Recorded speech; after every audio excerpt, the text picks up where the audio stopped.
Sur 3.1.3, on parle des stades de développement, toujours. Nous avons ici le stade opératoire formel, dont l'intervalle varie de 11 à 12 ans et de 15 à 16 ans. Ici, l'enfant développe ainsi une logique formelle et son raisonnement devient hypothético-déductif, c'est-à-dire il devient capable de formuler des hypothèses et de les soumettre à vérification. Ces transformations de la pensée avec l'âge se produisent très progressivement.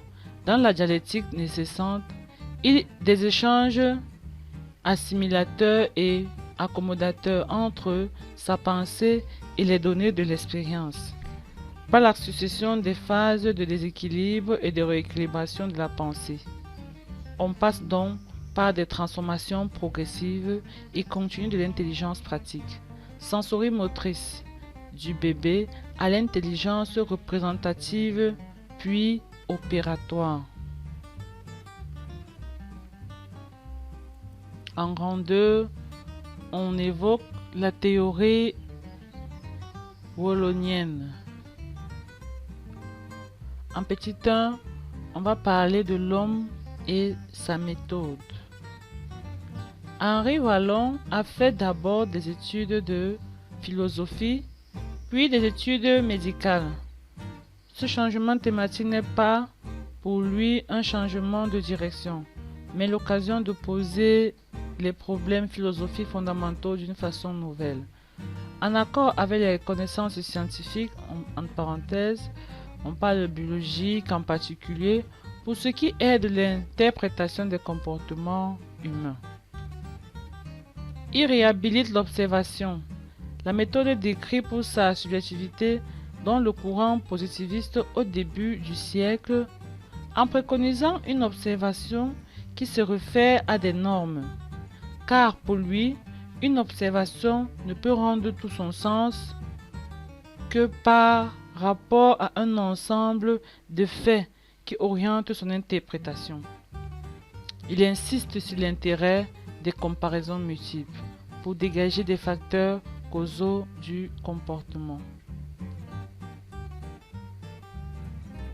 2. Nous allons parler des concepts de base. Comme concept de base, nous avons l'émotion. Ce concept est central dans toute l'œuvre de Wallon. C'est en particulier dans la description de l'anthropogenèse, entre parenthèses, développement de l'être humain. L'émotion est à la jonction du physiologique et du psychique, et simultanément un mode de conception. Petit 2, le mouvement. La notion de mouvement est sous-jacente à celle de l'émotion. Le mouvement est la seule façon pour le nouveau-né de témoigner de sa vie psychique.